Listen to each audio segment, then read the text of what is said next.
Welcome to the Peak Performance Podcast, your guide to optimizing your life one health tip at a time.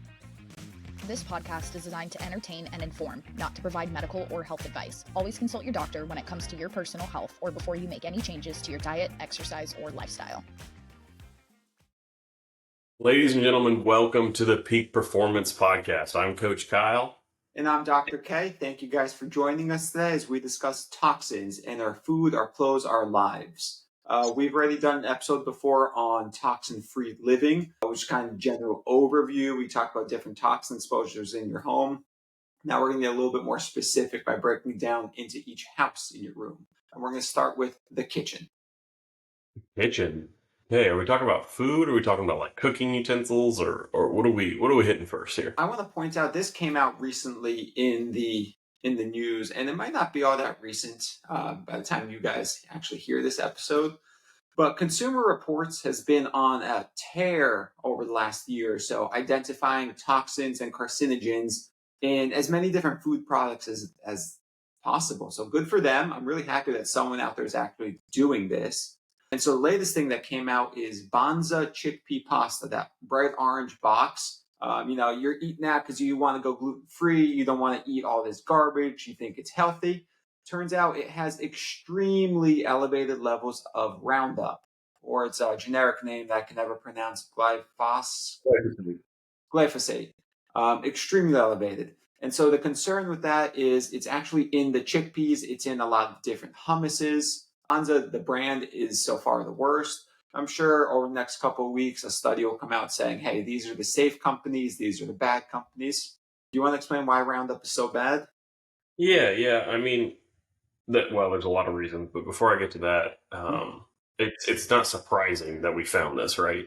So processed plant-based foods are probably going to be your highest level of toxins you can get. Because one, the food processing system is just a magnet for toxins. So it's all about cheap cost. Let's do it as fast as we can. Let's use chemicals. Let's get it done. Now you think about how this works with plant-based foods. You're taking something like a chickpea and you're basically ultra refining it into a pasta, something into that. It is not meant to be. And so what happens is you get super concentrations of this plant matter. And of course, this plant matter has glyphosate or Roundup, the stuff it was grown with, the toxins that are sprayed on it during its life, and then it's compressed into a highly processed product. Take that a step further and think about the soil that it was grown in. If it was contaminated with, say, heavy metals, and it was a plant that actually likes to suck up some heavy metals, you're ultra concentrating. Like pea protein is a great example, or plant-based protein. You're ultra concentrating parts of the plant, and by doing so, you actually ultra concentrate a lot of the toxins as well. So highly processed plant-based foods are a good thing to stay away from if you want to minimize your toxin exposure. So what should the vegans do? Eat real foods. He doesn't mean that to be insulting. He means stay away from the processed foods and eat like actual whole, like spinach, not really kale, cucumbers, tomatoes. Eat the whole foods. Don't eat the chemical stuff people make. Yeah, and first listen to our vegan episode, but this goes for not just vegans, it goes for everybody. I mean, we really should be avoiding ultra-processed foods in general. It should not be a staple. It should not be part of our kitchens. It should not be in our pantries. It just shouldn't be there. I mean, we should just eat things that resemble the food as much as possible. It's funny. There was this study that came out not too long ago, and if we can find it again, because I literally came across it while scrolling through something on the internet, and they basically took two different groups of people, and they basically gave them unlimited food supply. This was for 2 weeks, and one group of people, they gave them whole foods, meats, vegetables, fruit, eggs, whatever, just whole unprocessed foods, and the other group they gave unlimited supplies of highly processed foods. And for breakfast, lunch, and dinner, they could eat and choose whatever they wanted, as much as they wanted for each meal, with no limits. And so they studied it for 2 weeks. So what they found is the group with the whole foods, they were on average eating 500 calories less per day and lost about 2 pounds in those 2 weeks. Whereas the group that got all the processed foods ate on average 500 calories more per day and gained about 2 pounds in those 2 weeks. Yeah, that makes a lot of sense because if you think about it, give someone, say steak and a baked potato and vegetables and tell them to grossly overeat. You're going to be stuffed. You're going to fill up so quickly because those are highly filling foods and they're whole natural foods. So if your whole diet consists of whole natural foods, it's going to be very difficult to overeat. Whereas, the opposite is true with ultra processed foods. We're looking at stuff that is engineered to make you eat more and feel less full. The key thing with those is mono and diglycerides. They actually turn off the satiety receptors. And I know I've mentioned this before, but they turn off the satiety receptors, so you don't actually feel full, and so you just eating more. They put this in chips quite often and other stuff. So we've got ultra processed foods in general contain high levels of toxins. Yep. If we're going to eat whole foods, we should just eat organic, right? That'll solve our problems. No, not necessarily, because organic is misconstrued as supposed to be clean and healthy. What it really is a conglomerate of growers came together and said they agreed to grow foods in a certain manner. It doesn't necessarily preclude the use of pesticides. That's part of it. And the other part of it, like for example, in the state of Florida, only 30% of a batch of food has to be considered organic for the whole batch to be considered organic. Yeah. So basically what you're avoiding when you eat organic is just some level of pesticides. So you're not necessarily avoiding any toxins that the plants might have soaked up because of bad soil or because the farm was located downstream of a nuclear refinery, etc. Correct. So I think it's a good start, and I like to use that website. That's the Dirty Dozen or the Clean 15, because it tells you, hey, at least we can cut down on a serious amount of pesticides that we're intaking here if we get these 12 fruits and vegetables organic, and put the other, the Clean 15 don't really matter that much. Yep, pretty much. Okay, so let's talk about kitchen. So we've covered food toxins. So let's talk about all the toxins that are in food, kitchenware, utensils, stuff like that. Yeah. I think the best advice in your kitchen to avoid toxins is to avoid plastic in general. And so that goes for any types of plastic. We're talking about plastic plates, storage containers, plastic coatings on your nonstick pans. That is a type of plastic. All types of plastic should not be in your kitchen. We should be substituting with glass. I actually have storage Tupperware that I love. It's stainless steel. It's very cool. It's from a company called You Conserve. So that's one of my favorites. I'm actually going to write that down for myself, because the problem with glass is all the glass stuff you buy is always really tiny, and then you're like, what do I put in here? Yeah. So plastic, why do we avoid plastic? Well, everybody's heard of BPA, and the whole thing is that, all the plastic we have nowadays is BPA free. What happened is they just made it BPA free and gave us another chemical that's similar to it. It is still made up of compounds that are not good for our body. So they just gave us an analog that's very similar to BPA. What do these chemicals do? They are highly, highly estrogenic. So they basically bind to estrogen receptors tighter than any estrogen ever could, and cause downstream effects like cravings or weight gain or things like that. Yeah, that's part of it. And the other part of it is that they literally accumulate in vessels and in your lymph, and your body can't get rid of it. They're inert. So imagine picking up a flat sheet of plastic with your bare hands. You can't stick to it. Same thing happens at a microscopic level in your body. Your cells can't bind to this plastic, so they can't get rid of it. Basically, there's plastic in every human on Earth. Babies are being born with plastic in them now. Crazy. Yeah, I was at a conference about a month and a half ago, and I sat in front of a panel full of detox experts. These guys are like top of the field, and someone asked them a Q&A from the back of the room, how do we detox microplastics? And they all said, we don't know. There's nothing out. So our best strategy at this point is to avoid. We probably will come up with something in the future. But at this point, it's to avoid. I think something like an EBU probably will pull some of it out to some degree if it's directly in the bloodstream. So, even the problem with binding plastics is there's no charge on it. It's inert.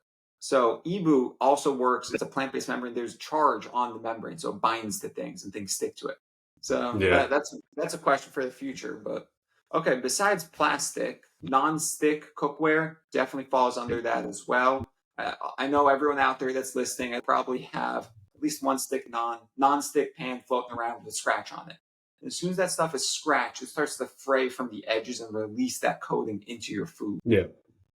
So that's another one to avoid. And I've heard people, they're like, well, I can just use it until it scratches. And I guess you can, but I still believe it's still throwing off some degree of the coating. I think so. Because why does the coating I wear mean, out then? Even if yeah, if you don't use metal on it, it still wears out eventually. it does. Yeah. So So I still think it's throwing off the PFOA and POAs in your food. yeah. And then the other thing I want to point out, people using like metal or glass bottles that aren't cleaning them properly every day, they get that slimy coating. That's mold. That's mold and Mhm. fungus on the inside of your bottles. Make sure you Yeah. actually clean your bottles. Yeah. My wife has a system every couple of days. She has this thing called Bottle Bright. It's basically like a baking soda mixture. And so Mm. she just soaks her bottles in and she cleans them really well every couple of days and she switches them out. And so it is a good practice to have a routine of cleaning your bottles. Yeah. To that point, a good source of toxins to avoid in your kitchen is mold. The two main places are usually under your kitchen sink. So if you have a leak of some sort, that can definitely cause mold, and in your dishwasher. So if you're not cleaning your dishwasher out, and there's a whole system, like look the videos up on TikTok. They're there. It is nasty. Stuff will accumulate, get caught, grow. It is disgusting. So you've got to pull a little filter out, clean the thing, run clean cycles. I like to spray the thing down with hydrogen peroxide and run with nothing in it, and I'll run that as a cleaning juice through it, so everything gets coated with hydrogen peroxide. That's a good idea. Okay. Anything else you could think of in the kitchen? In the kitchen, well, we talked about food. I mean, we've talked about this before, but on our farming work podcast or our vegan podcast, one of the two. But industrial meat, I think, is another food that we really should stay away from. There's just, it's not a lot of good with industrial meat. So if you go to the grocery store and buy a piece of meat, this is a cow or a pig that was pumped full of antibiotics, pumped full of all kinds of crap, eating terrible food that was covered in glyphosate and raised in terrible conditions. So if at all possible, buy your food online, pasture raised, grass fed, grass finished, regenerative farming, where they can actually have some room to breathe, room to grow. And it'll give you a much healthier piece of meat full of a lot less toxins. That's a good point. Yeah. And that's pretty much all meat. That's not just beef. That's chicken, lamb, duck, whatever meat you're eating. Yeah.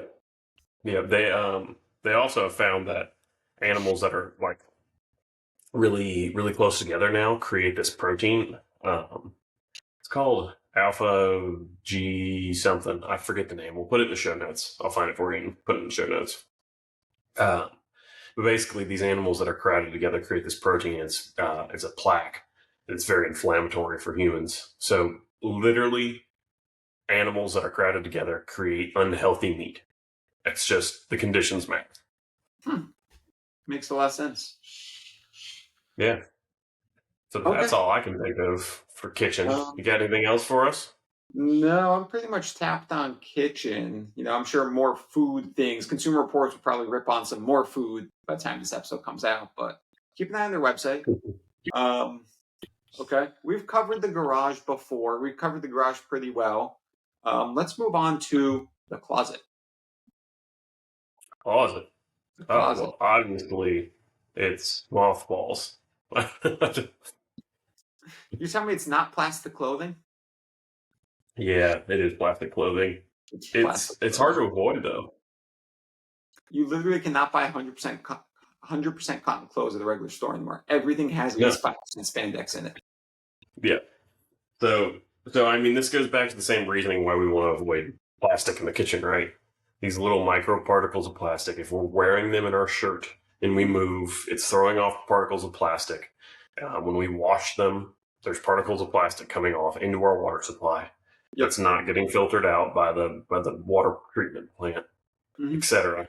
When we're wearing underwear that's full of plastic, there's a chance that it affects fertility and sperm ducts and things like that. So it's kind of the same reasons as to why, but it's a little more difficult to avoid because you could just buy glass Tupperware. It's kind of hard to find clothing that's 100% organic cotton. And it doesn't last as long either. Here's the problem. It's No, more it doesn't. expensive. It lasts as long because it doesn't stretch. So if you pull on it, it just tears. You pop stitches. Yep. It's and there's other fibers too. I mean, it's not just organic cotton. I mean, you can look for merino wool, 100% organic merino wool. You can look for bamboo is another good one. Bamboo fibers. And then there's a couple like tech type fibers that are 100% plant fiber based. I don't know the name of them off the top of my head. Something with a V. But those are kind of what you want to look out for. If you had to pick certain clothes, your t-shirt and your underwear is what I would go for because those cover the most skin area and most sensitive areas. Makes a lot of sense. And I also think the underwear is more important for women just because they have a larger opportunity for microplastics and things to enter. Yeah, no, that makes a lot of sense. Okay. Anything else with clothes? Yeah. I mean, while we're talking about the mold as well from the kitchen, mold can accumulate in your clothes. It's a good idea to wash your clothes with a detergent, and we'll get to detergent too, that has a probiotic or something that can break down those molds. Often you can use essential oils like an orange or lemon essential oil that'll help cleanse those molds. A hotter water will also help. But this is something that, if you've had clothes for a long time and you've been in a lot of moldy areas, it can accumulate. And if you're not washing it correctly, you can be wearing moldy clothes. Yep. Absolutely. Dust in your closet. That's another thing. I mean, you get all kinds of toxins in your dust. You get the mold, you get the skin particles, you get dust mites, all this stuff. Clean your closet. I know it's weird, but take all the clothes out, wash all the clothes every once in a blue moon, and clean the closet really well. Yeah, because how often do you actually clean your closet? You kind of just shut the door and you vacuum your bedroom, but you never go in your closet. Yeah. So you actually have to, it's a room, and a lot of master bedrooms, like a lot of main bedrooms have a walk-in closet, and people just hey, maybe I'll just vacuum the floor and we're done. Go actually clean the thing. Okay, so let's jump from the closet to the laundry room. Yeah, laundry room. Well, I mean, where do you want to start here? Is it the scent pearls? Oh, geez. Fabric softener is not necessary. It actually clogs your clothes and makes them repel water. So when you try and wash them again, it's really noticeable with towels. They're really hard to clean if you use fabric softener. So it coats them and the water won't wash them and you just have nasty towels. Same thing applies to your clothes. It's just harder to tell. And then detergents, all these fragrances. Fragrances are toxic. Yeah, I think the most toxic thing we put in our clothes in the washing machine is probably the scent pearls. Those things are just brutal. They are literally hyper-concentrated little pearls of chemicals, endocrine-disrupting chemicals that we disseminate on our clothing and then wear all day and breathe. Yep. It's like if you had one of those little tree things hanging from your rearview mirror, except you just stuck it in your chest and breathed it all day. Yeah. It's just a terrible idea. Don't do it. And it's one of those, and don't get me started, I'm going to go down a hippie rabbit hole. It's one of those, American things that we have to always smell perfect, right? Yeah. Humans don't smell bad naturally. There are some things, if we eat certain foods, we have certain odors, but we don't have to be pristinely smelling like fresh washed sheets all the time. It's okay to smell like can nothing. Just be clean.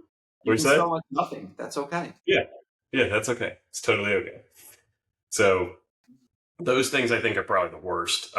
Detergent, fabric softener, dryer sheets, all these things with scents are not great. Yep. There's great options for detergent. I use a Symbiotica detergent, but I think there's a cheaper one on the market that's halfway decent. It's like $7. We make our own. Honestly, it's not that hard to make. It takes us, you mix, my wife has the recipe. She found it online. We mix together like washing soda, baking powder. She adds essential oil to add a little bit of scent to it. And then salt and like Epsom salt and a couple other things. And like, it takes her like 10 minutes and lasts us like over a month. And it costs us like $4. So it's super cheap. It's healthy. Yeah. So really, what do you want? She's actually starting to sell it because she's realized that most people don't want to make it themselves. They'd rather just buy it. She's selling it now. And then for the dryer, we just use the dryer wool balls. Big balls of wool. They work better than dryer sheets, and there's no chemicals on them. Mm-hmm. Yeah, those are the way to go. We use the same thing. Another thing to watch out for here is mold. So if you have a stand upright washer, a lot of times the mold will accumulate in the rim and around the seal, the gasket of the washer. I would always do like cleaning days with my washer. And so what I would do is I'd open the bottom of it. I'd open the clean out thing. I'd drain it all really well. I'd spray the whole drum down with hydrogen peroxide, and I'd run a cleaning sanitizing cycle with hydrogen peroxide in the machine.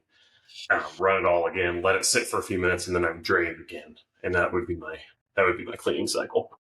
It's a good idea, and you should clean your washer once a month. If you don't want to do all that, at least use the washer cleaner tablets that they sell.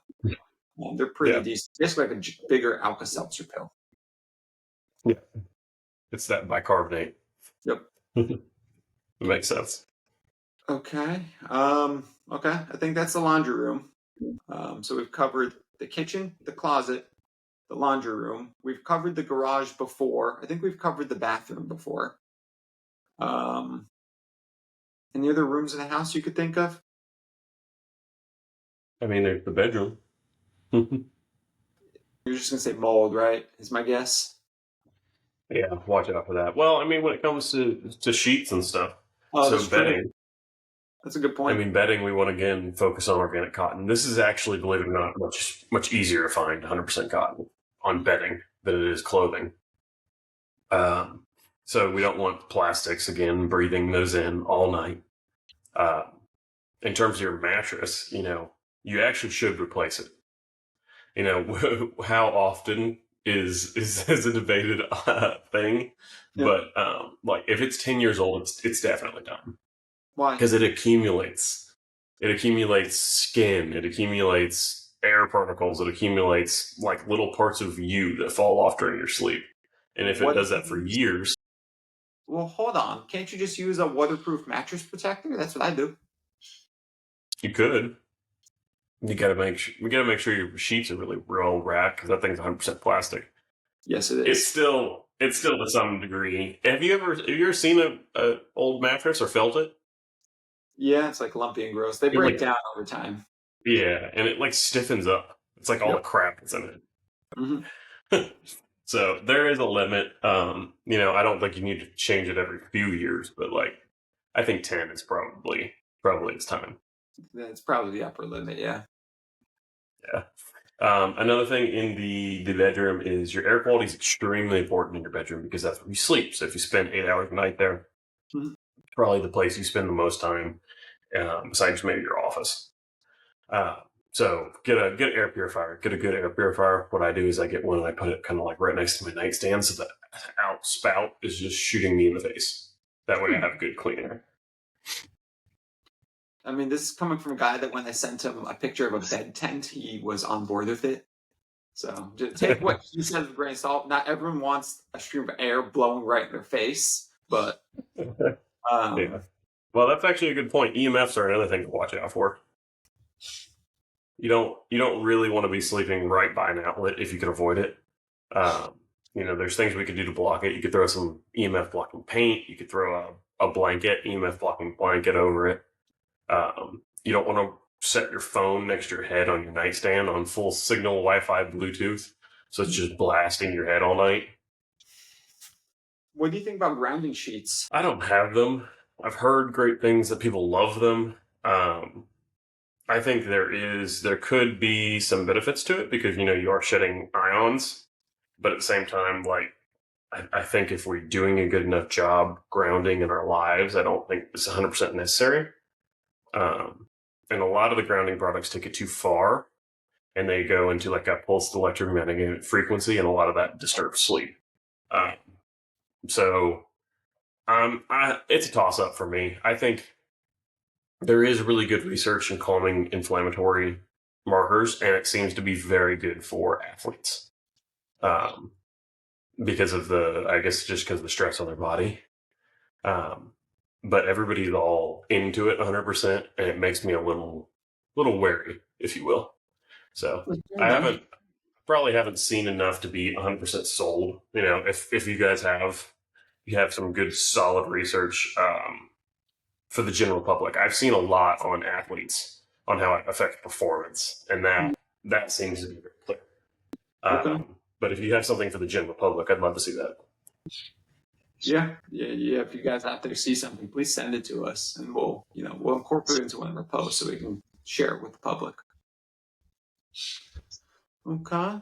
I think that wraps up the house, right? I think that's a pretty good overview. I do want to finish with, as we keep talking about mold, go in your attic and check your roof every once in a blue moon. Make sure there's no leaks. You can see water damage pretty clearly through your roof deck. And so just go up there and check it out, and have a roofing inspector come by once every handful of years and just look at it. Because, if it's time to replace your roof and you're risking water leaks, you need to get that done. Yeah. It makes a lot of sense. Yep. And so that's about it. Well, thank you folks for joining us on the Peak Performance Podcast. My name is Coach Kyle, and you can find me on Instagram at Toxin-Free Kyle. And I'm Dr. K, or the Osteo Doc. Thanks everybody for joining us, and we'll see you guys next time. Thanks for tuning in to another episode of the Peak Performance Podcast, your #1 resource for today's top health hacks and facts. You can follow us on Instagram at the Peak Performance Pod, or on X at Peak Perform Pod. You can also check out our website and weekly blogs at peakperformancepodcast.online. Again, thanks for watching, and don't forget to subscribe. We put out a new podcast every Thursday.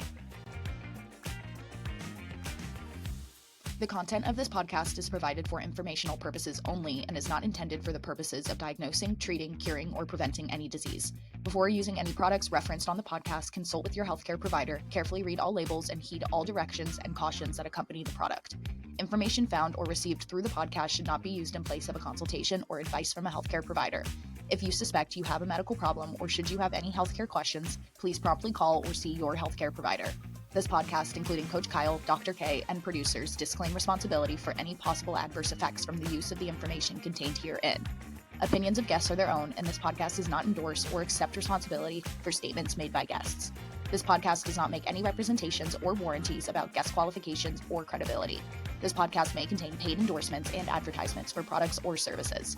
Individuals on this podcast may have a direct or indirect financial interest in products or services referred to herein.